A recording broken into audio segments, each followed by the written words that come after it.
이번 주에 또 일어난 여러 가지 일들로 인해 정부에서 강도 높은 또 규제가 있지만 그런 와중에서도 오늘 이 아침에 우리의 마음을 굉장히 감동 있게 이끄는 한 분이 계셨습니다. 우리 안건식 성도님께서 몸이 불편한 가운데에서도 우리들의 걷는 걸음에 아마 5분의 1도 안 되실 겁니다. 속도가. 그런 와중에도 집에서 또 여기까지 걸어오시는 상당히 어려운 걸음을 해주신 것에 대해서 제가 그 걸어오시는 모습을 보며 마음에 쿵 하는 그런 감동이 있었습니다. 인간의 찬사와 어떤 칭찬이 무슨 의미가 있겠습니까마는, 그러나 오늘 이런 우리에게 감동을 주신 안건식 성도님을 위해서 우리 성도님들께서 다 함께 힘차게 아멘으로 화답해 주시면 감사하겠습니다. 오늘 저는 여러분과 함께 사막을 건너는 방법이라는 제목으로 함께 은혜를 나누겠습니다. 캐나다에서 아주 인기 있는 경영 컨설턴트이자 연사인 스티브 도나휴라고 하는 사람이 있습니다. 이 사람이 20대였던 시절에 어느 날 그냥 막연히 사하라 사막으로 여행을 떠나게 됩니다. 여행을 떠난 이유는 간단합니다. 친구들과 함께 유럽 여행을 하는 도중에 아주 매서운 파리의 겨울에 너무 질려서 아무 계획도 없이 태양이 장렬하는 서아프리카의 열대 해변에서 1월과 2월을 보내고 싶다는 그런 단순한 동기가 그렇게 했습니다. 그래서 프랑스인 친구와 함께 남의 차를 얻어 타고 사하라 사막을 건너는 40일간의 여정을 시작했는데, 말 그대로 고생길의 시작이었고 40일이 끝나는 기간 동안 고생만 아주 했습니다. 길을 잃고 사막에서 밤을 지새야 했고 자동차는 수시로 모래밭에 빠져서 꼼짝 못하기 일쑤였습니다. 하지만 그가 사하라 사막에서 보냈던 이 40일의 경험은 그의 인생의 새로운 장을 열어주는 귀한 경험이 되었다고 합니다. 수십 일간 길을 찾아 헤매면서 그는 불확실한 인생의 사막을 헤쳐갈 지혜를 얻게 됩니다.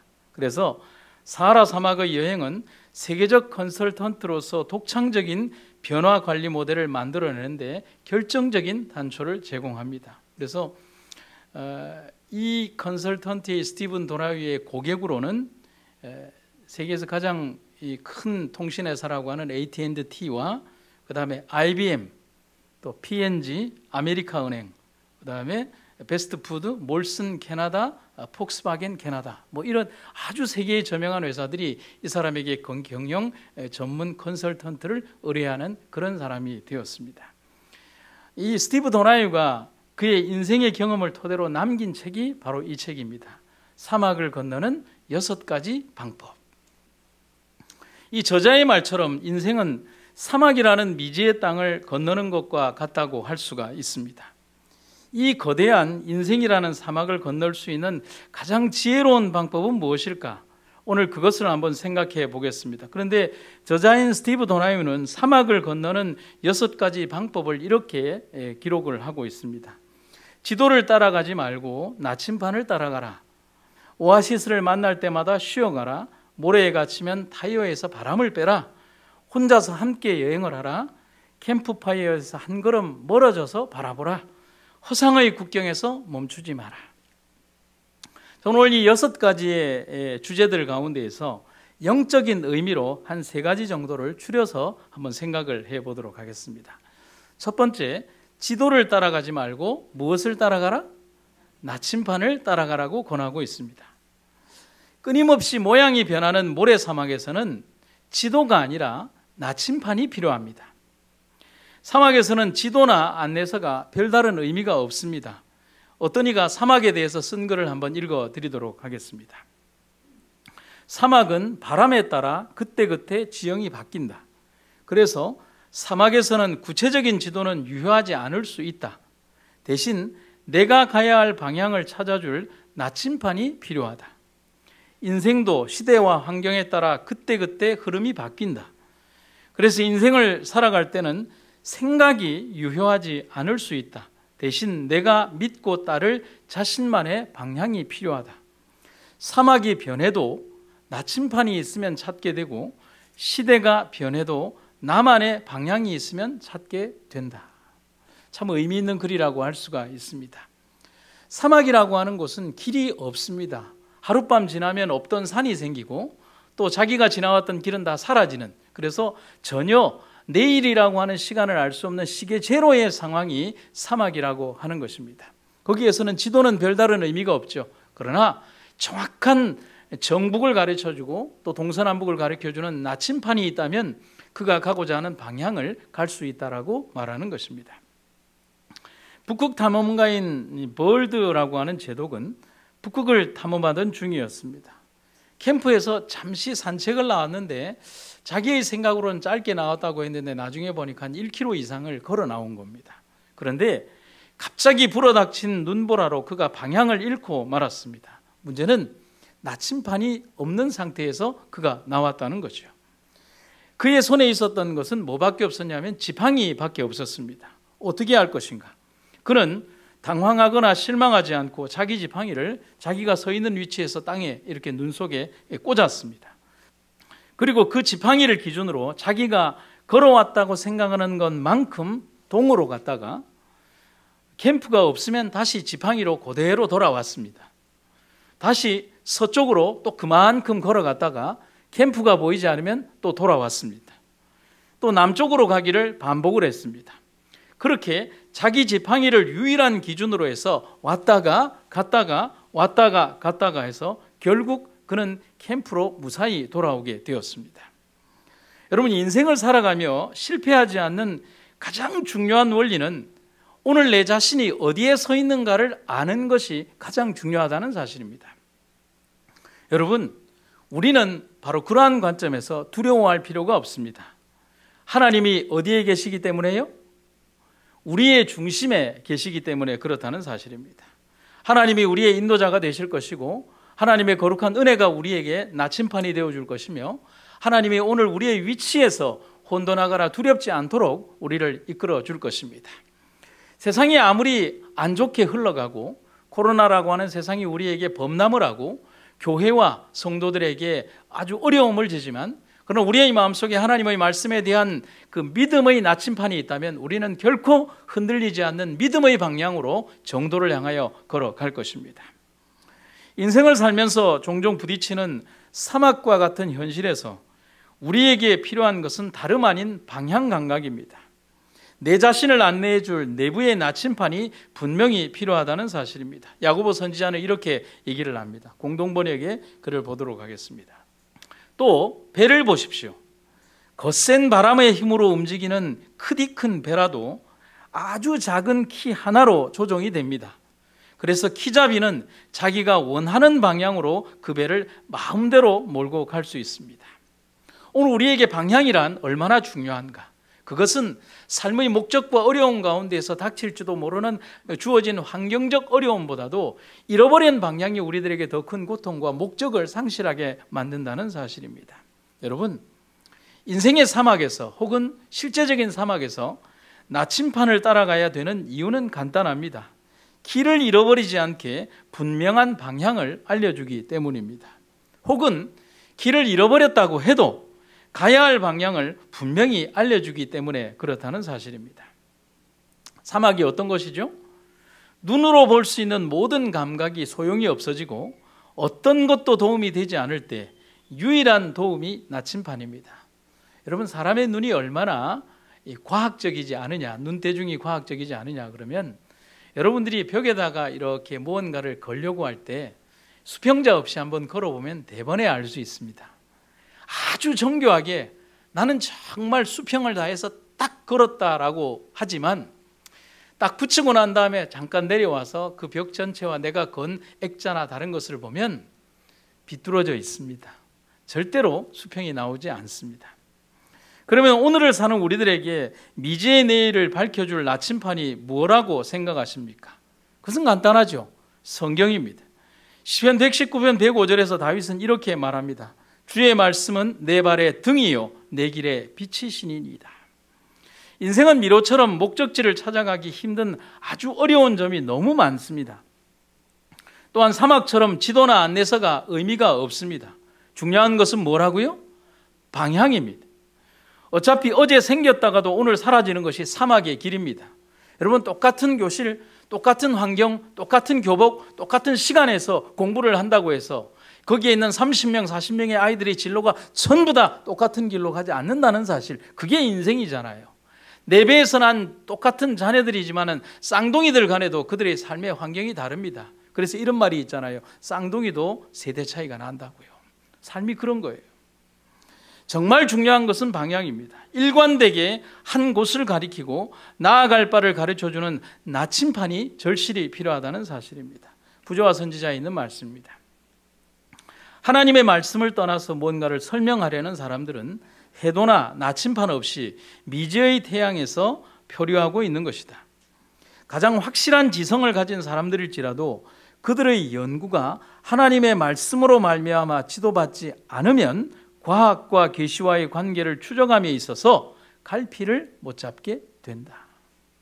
오늘 우리는 우리에게 주어진 이 성경 말씀이 고리타분한 옛날의 이야기거나 신화적인 이야기가 아니며 우리의 삶의 정확한 방향을 우리들에게 제시하고 영원한 생명의 길로 인도한다는 사실을 여러분과 제가 잊지 마시기를 간절히 바랍니다. 14살 때 점원으로 출발을 해서 31살이 되던 1869년에 미국에서 가장 큰 백화점을 세운 기업인이 있습니다. 백화점의 선구자인 존 워너 메이커라고 하는데 그가 말년에 이런 고백을 했습니다. 제 재산은 건물과 땅만 해도 대략 200억 달러가 됩니다. 이 가운데 가장 가치 있고 소중한 것은 11살의 시골 소년일 때 2달러 75센트를 주고 산 가죽 성경책입니다. 당시에 돈이 없어 할부로 구입했는데 이 성경이 가장 귀한 재산이 되었습니다. 왜냐하면 이 성경이 오늘의 저를 만들었기 때문입니다. 여러분 공감하십니까? 여러분, 누구의 이야기, 저명한 어떤 백화점 왕의 이야기가 아니라 설교를 전하고 있는 저 자신에게도 이 성경이 오늘의 저를 만든 가장 위대한 선물이 되었습니다. 여러분들도 그렇지 않습니까? 성경에 등장하는 모든 믿음의 아버지들의 공통점은 그들은 바로 그들의 삶의 가장 중요한 길잡이로 하나님의 말씀을 의지했다는 것입니다. 오늘 여러분과 우리들도 이 말씀을 의지하시기를 간절히 바랍니다. H.B. 철하고 하는 신학자는 이렇게 얘기를 합니다. 성경이란 항해하는 데 필요한 해도이다. 그러므로 바다의 밑바닥에 깔아하지 않도록 도와주며 항구가 어디에 있고 또한 암초나 모래톱에 걸리지 않고 무사히 항구에 도착할 수 있도록 길을 안내해 준다. 세상이 아무리 어두워도 빛이 있습니다. 길이 보이지 않는다라고 탄식할 것이 아니라 이 안에 길이 있습니다. 세상에 수없이 많은 어려움이 우리들에게 고통을 준다 할지라도 이 안에서 위로받을 수 있으며 힘을 얻을 수 있으며 그리고 우리는 영적인 전쟁에서 승리할 수 있다는 사실을 여러분과 저는 기억하시기를 간절히 바랍니다. 두 번째 주제는요, 오아시스를 만날 때마다 쉬어가라고 우리에게 권면합니다. 여러분, 오아시스를 만날 때마다 꼭 쉬어가야 되는, 그렇게 해야 되는 이유는 첫째, 쉬면서 체력을 회복해야 하고, 두 번째, 여행을 되돌아보면서 생각할 시간이 필요하고, 세 번째, 오아시스에서는 같은 여행길에 오른 다른 사람들과 만날 수 있고 교제할 수 있기 때문에 그렇습니다. 꼭 무슨 날 같아요? 꼭 안식일과 같아요. 사막에서 오아시스를 만나는 것은 그렇게 녹록한 일이 아닙니다. 그저 빨리 가야 되겠다는 욕심에만 사로잡혀서 오아시스를 그냥 지나쳐버리면 얼마 있지 않아서 큰 낭패를 보게 되고 결국 그 목적지에 절대로 도달할 수 없게 됩니다. 여러분, 빨리 가는 것이 중요한 것이 아니라 쉬면서 정확한 자기의 위치를 점검을 하고 그리고 자기의 체력을 보강하고 영적 교제를 나누며 그리고 오랜 경험을 나누었던 다른 사람들과 교제를 하며 영적 교제 속에서 우리의 삶을 정진을 할 때 우리는 목표에 다다를 수 있게 된다는 사실입니다. 그래서 간헐적으로 보이는 오아시스에서 쉬어가는 것은 뒤처지는 것이 아니라 전진을 위한 재충전이라는 사실을 여러분과 저는 잊어서는 안 됩니다. 여러분의 휴대폰이 아무리 고가의 휴대폰인 200만 원이 넘는 것이든 공짜로 주는 돈이든 중요한 것은 휴대폰의 충전기가 충전되어 있지 않으면 아무런 필요가 없는 벽돌일 뿐이라는 사실입니다. 하루 종일 쉬지도 않고 나무를 하는 나무꾼이 있었습니다. 그 반면에 1시간마다 꼭 5분씩을 쉬는 조금 게을러 보이는 나무꾼이 있었습니다.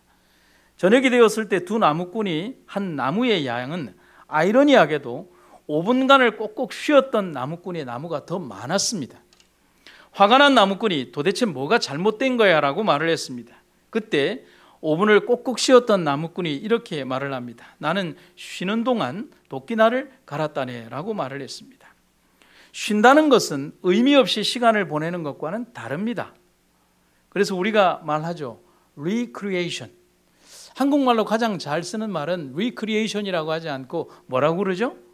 recreation이라고 합니다.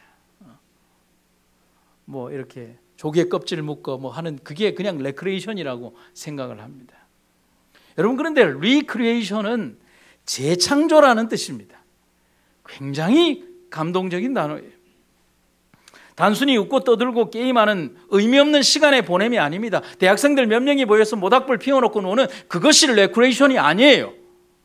재창조를 말합니다. 그래서 현대인들은 크게 착각합니다. 현대인들이 말하는 쉬는 것이란 쿠션에 비스듬하게 38도로 누워서 손에 리모컨을 들고 하루 12시간 이상을 보내는 것을 안식이라고 말하고 있습니다. 그러고 나서 사람들은 오늘 푹 잘 쉬었다라고 말합니다. 여러분, 그건 쉰 게 아니죠. 끊임없이 자기의 삶이 쉬지 못하는 그런 상태에 접어드는 것입니다. 캐나다 동남부의 클론다이크라고 하는 것은 굉장히 유명한 금광지역입니다. 1896년에서 1899년 사이에 캐나다에 골드러시가 있었는데 그때 클론다이크 지역에 엄청나게 많은 사람들이 금을 캐기 위해서 수십만 명의 사람들이 몰려들기 시작을 했습니다. 여러분, 여기에 보시면은 이렇게 많은 사람들이 전부 다 금을 캐러 가기 위해서 금광으로 올라가는 그 과정을 보여주고 있습니다.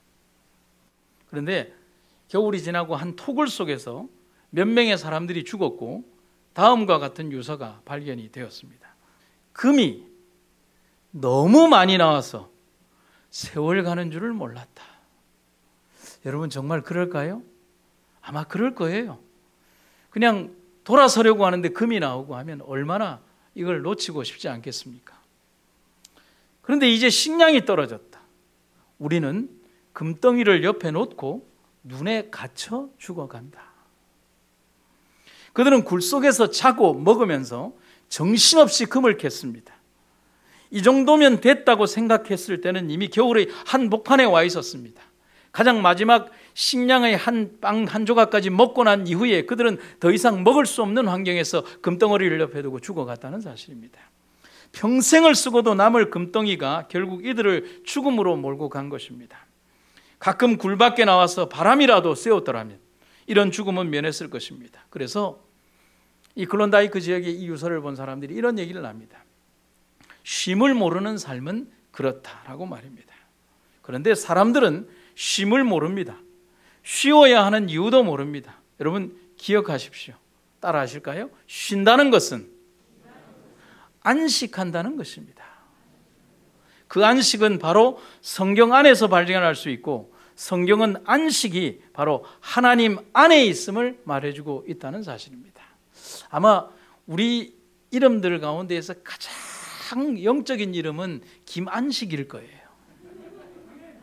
그렇지 않습니까? 예? 우리 교회에 정말 좋은 이름 많아요. 김안식, 한사랑. 근데 저만 오호철이라서 별 의미가 없어요. 출애굽기 33장 14절과 마태복음에 있는 구절을 동시에 읽겠습니다. 여호와께서 이르시되 내가 친히 가리라. 내가 너를 쉬게 하리라. 마태복음 11장 28절 수고하고 무거운 짐진 자들아 다 내게로 오라. 내가 너희를 쉬게 하리라. 여러분, 히브리서에서 안식, 사바트는 이 말의 의미는 멈춘다라는 뜻입니다. 쉰다는 의미보다 더 큰 의미는 멈춘다라는 의미입니다. 6일 동안 세상 속에 허락된 시간을 멈추고 하나님의 품 안으로 들어오는 것을 말하는 것입니다. 그래서 저명한 신학자 유진 피터슨은 이런 얘기를 합니다. 안식일이란 우리 자신을 번잡한 일상으로부터 분리시켜서 하나님께서 하신 일을 묵상할 수 있을 만큼 충분히 정돈된 시간과 장소를 의미한다. 그렇다면 왜 우리는 이런 소중한 안식의 시간에도 쉬지 못하고 여전히 세상에 머물러 있으려고 할까요? 영적 갈증을 단박에 해결할 오아시스가 분명히 우리 앞에 있는데도 사람들은 그 오아시스에서 물을 먹으려고 하지 않습니다. 이런 상태를 선지자는 이미 이런 영적 갈증이 올 것임을 이미 오래전에 경고하고 있습니다. 사람들이 목말라 하겠지만 그것은 물이 없어서 겪는 목마름이 아니다. 주의 말씀을 듣지 못해서 사람들이 굶주리고 목말라 할 것이다. 여러분, 착각하시면 안 돼요. 안식일의 거룩한 시간을 일주일 동안 못했던 여러분들의 개인사를 푸는 일로 그렇게 보낸다면 이 안식은 하나님의 거룩한 성령의 능력 안에 있는 그렇게 푸는 시간이 아니라는 사실을 우리는 기억을 해야 합니다. 예수님은 우리에게 오아시스와 같은 분임을 잊지 마시기를 간절히 바랍니다. 안식일은 그분을 만나는 가장 아름다운 쉼의 시간이며 우리의 영적 갈증을 채워주는 정말 소중한 시간임을 우리는 기억을 해야 합니다. 넷째 계명에 의하여 안식일은 휴식과 종교적 예배에 바쳐져 있다. 세속적인 모든 일은 중지되어야 하지만 자비와 자선의 일은 주님의 목적과 일치한다. 그런 일들은 시간이나 장소에 구애되어서는 안 된다. 괴로워하는 자를 구제해주고 슬퍼하는 자를 위로해주는 것은 하나님의 성의를 존중해야 하는 사랑의 활동이다. 여러분, 안식일은 우리가 안식일에 쉰다고 하죠. 쉬면서 할 수 있는 일들이 너무 많다라고 기록이 되어 있습니다.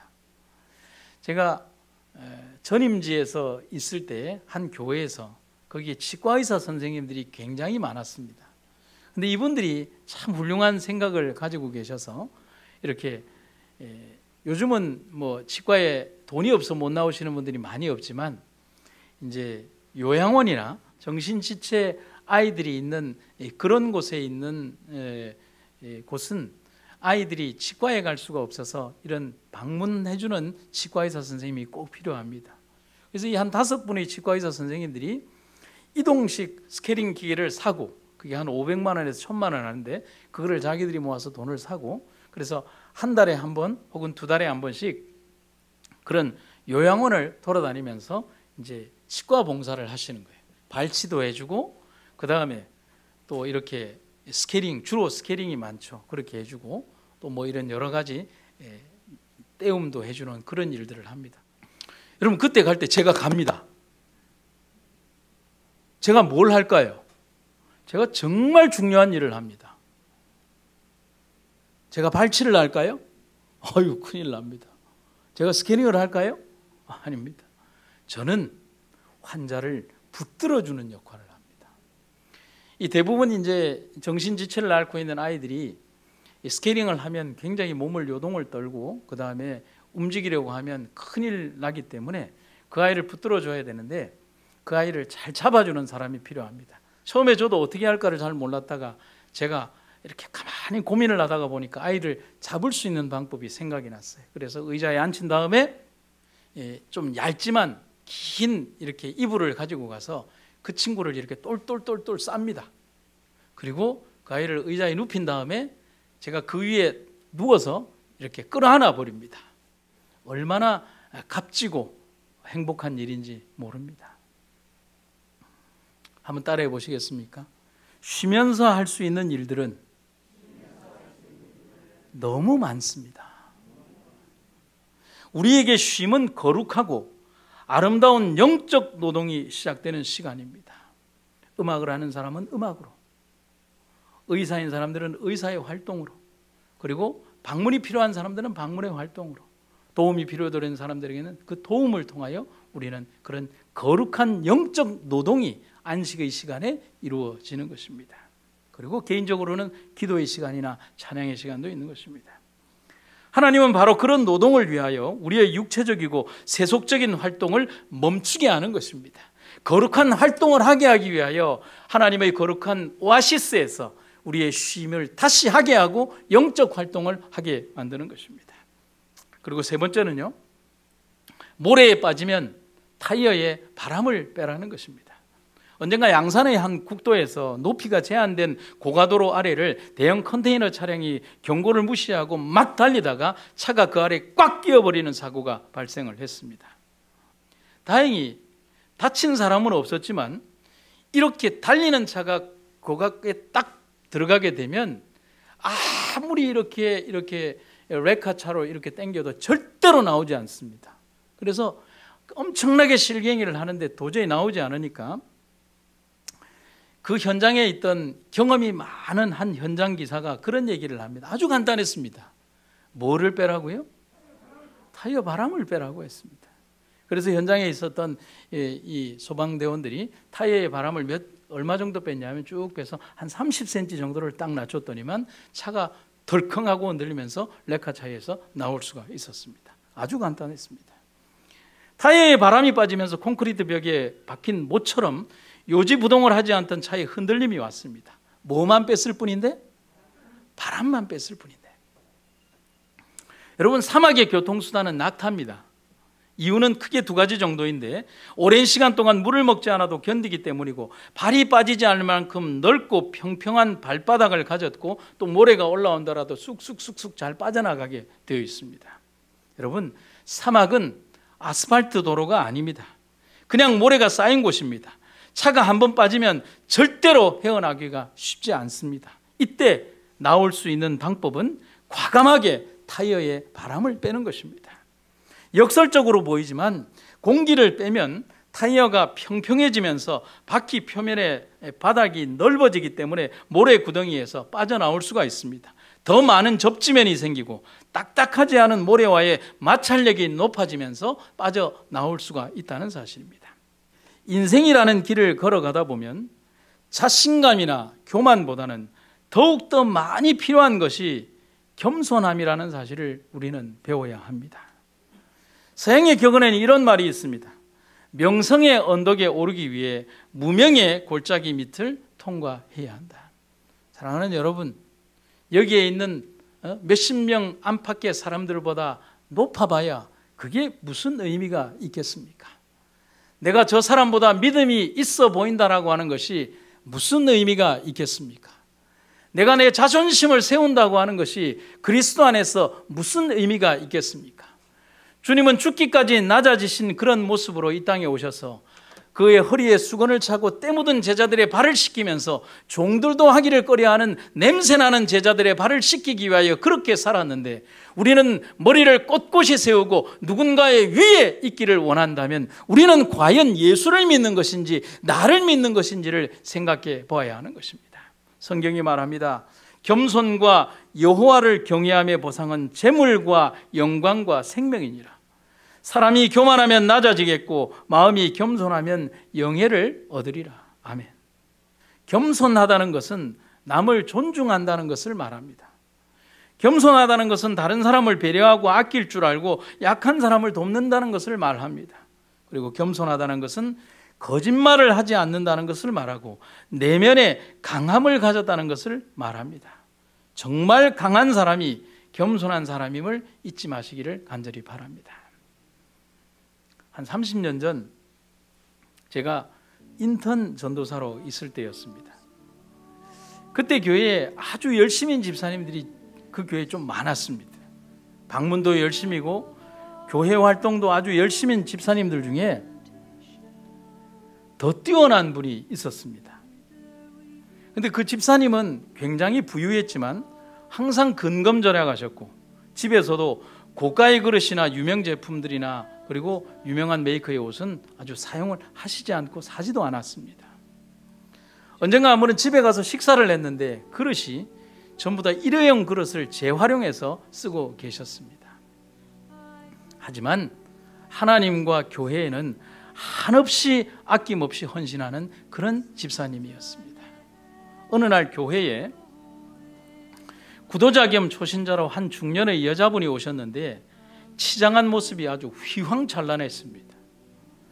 그런 자신감인지 도도하기까지 했습니다. 10손가락 모두에 반지가 있었는데 모두 보석이었습니다. 물론 목에도 있었고 손목에까지 주렁주렁 달려 있었습니다. 교회에서는 구도자가 오니까 아주 반갑게 맞았고 역시 그 집사님이 그분을 응대하게 되었습니다. 아주 수수한 차림의 그 집사님이 인사를 하니 도도한 여자분이 집사님의 외모를 휙 아래 위로 한번 보면서 퉁명스럽게 그냥 대답을 합니다. 하지만 친절한 집사님이 여러 가지로 묻다가 집이 어디냐고 물었습니다. 그 여자분이 대답하기를 송도사입니다. 그 말에 집사님이 너무 반가워서 아이고 그래요, 나도 송도 사는데 송도 어디 삽니까? 라고 질문을 다시 했습니다. 그 여자분은 귀찮았어요. 그냥 보기에 별 볼품 없는 그냥 할머니 한 분이 자꾸 질문을 하니까 불편했던 거예요. 그래서 그 여자분은 귀찮은 듯 이렇게 대답을 합니다. 송도 유검산인네 집 알아요? 나는 그 옆에 집에 살아요. 여러분, 이때 당시에 송도 유검산인네 집은 그 지역에서 가장 저명한 집이었고 그리고 존경받는 집이었습니다. 그래서 송도에서 유검산인네 집 하면 모르는 집이 없는 그런 집이었습니다. 하나의 랜드마크와 같은 집이었습니다. 그러자 집사님이 그 얘기를 듣더니만은 덥석 그 여자분의 손을 잡으면서 정말 반가워하면서 이렇게 말을 했습니다. 아이고 그래요, 반가워라. 유검사를 알아요? 유검사가 제 남편이에요. 가까워서 참 좋네요. 크고 난감한 일이 벌어졌습니다. 그 말에 너무 놀란 그 아주머니, 자신의 손을 붙드는 유검사님 사모님의 손을 보았습니다. 반지가 없어요. 목을 봅니다. 목걸이가 없어요. 귀를 봅니다. 귀걸이가 없어요. 손목을 보니 손목에도 없습니다. 얼굴을 보니까 덕지덕지 얼굴에 화장을 한 자신의 얼굴과는 다른 정갈한 집사님의 얼굴이 보입니다. 여러분, 그분이 얼마나 놀랐을까요? 그리고 얼마나 많은 깊은 감동과 그리고 각인을 받았을까요?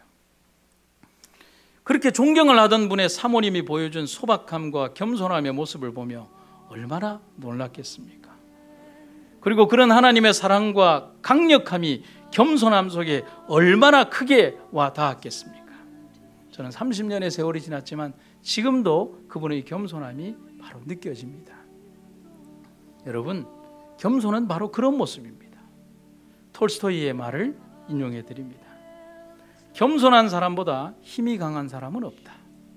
겸손한 사람은 자기 자신을 떠나서 신과 함께 하는 사람이다. 제가 마지막으로 한 글을 좀 읽어 드리겠습니다. 누가 썼는지는 모르지만 인터넷에 떠도는 어느 목사님의 고백적이고 자전적인 글을 제가 그대로 좀 읽어 드리겠습니다. 설교만 잘하면 되는 줄로 알았습니다. 그러나 삶이 없는 설교는 성도들의 귀만 키우는 줄을 예전엔 미처 몰랐습니다. 기도만 잘하면 되는 줄로 알았습니다. 그러나 회개 없는 기도는 교만한 바리새인을 만들어내는 줄을 예전엔 미처 몰랐습니다. 신방만 잘하면 되는 줄로 알았습니다. 그러나 아버지의 마음이 없는 신방은 성도들의 가려운 곳만 긁어주는 줄을 예전엔 미처 몰랐습니다. 장소만 좋으면 부흥하는 줄로 알았습니다. 그러나 한 영혼을 찾아가는 사랑이 없는 부흥은 나는 너를 도무지 모른다 하시는 주님의 엄중한 심판이 됨을 예전엔 미처 몰랐습니다. 삶이 없는 설교를 유창하게 했습니다.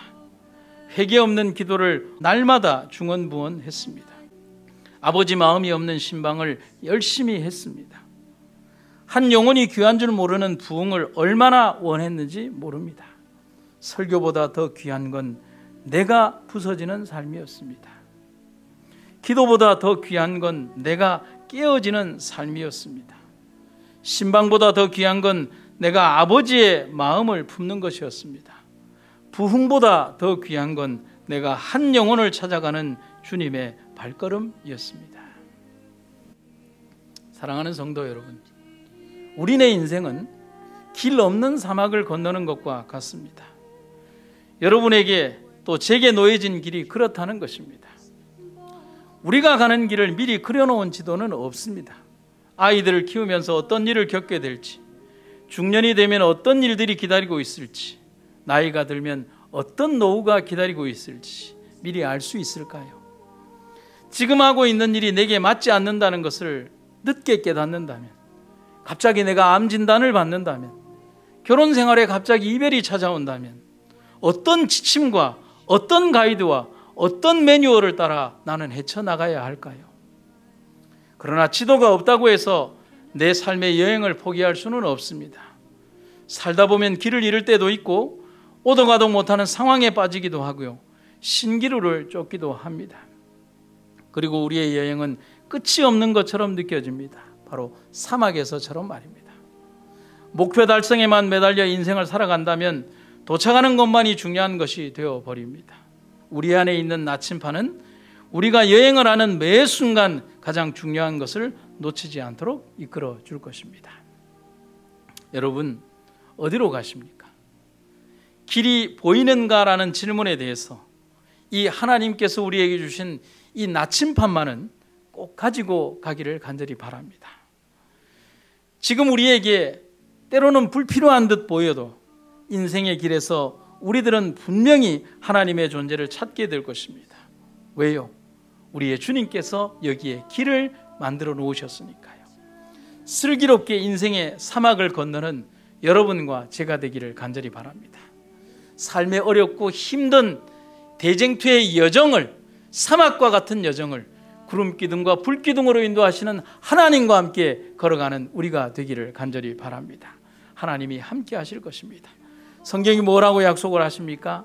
오직 예수만 보이더라. 이 험난한 사막을 지나 목표에 이르고자 하십니까? 그렇다면 모래, 바람, 신기루를 보지 맙시다. 오직 예수님이라는 목표만을 가지고 걸어갑시다. 그러면 반석을 열어 물을 주실 것입니다. 양식을 비처럼 내려주실 것입니다. 태양과 추위를 막아주실 것입니다. 그리고 종국에는 목적지에 이르게 하실 것입니다. 사랑하는 성도 여러분, 우리가 이 험난한 인생과 신앙의 사막을 지나 목표에 꼭 이르는 여러분과 제가 되기를 간절히 바랍니다. 우리 삶의 여정에 언제나 우리들을 이끌어 주시며 길이 보이지 않는 곳에 길을 만드시며 우리 삶에 언제나 함께 하시는 주님이 계셔서 너무 감사합니다. 우리의 내일을 알지 못하지만 두렵지 않은 것은 어떤 시간 어느 장소에 있다 할지라도 우리의 주님께서 우리의 곁에 서 계실 것임을 우리가 알고 있기 때문입니다. 사랑하는 주님이여, 우리의 삶의 노정의 마지막 순간까지 주님과 함께하게 하여 주시옵소서. 우리를 인도하여 주시옵소서. 거룩한 주의 은혜가 이 교회와 기관과 병원을 지켜 보호하여 주시옵소서. 예수님 이름으로 기도드립니다.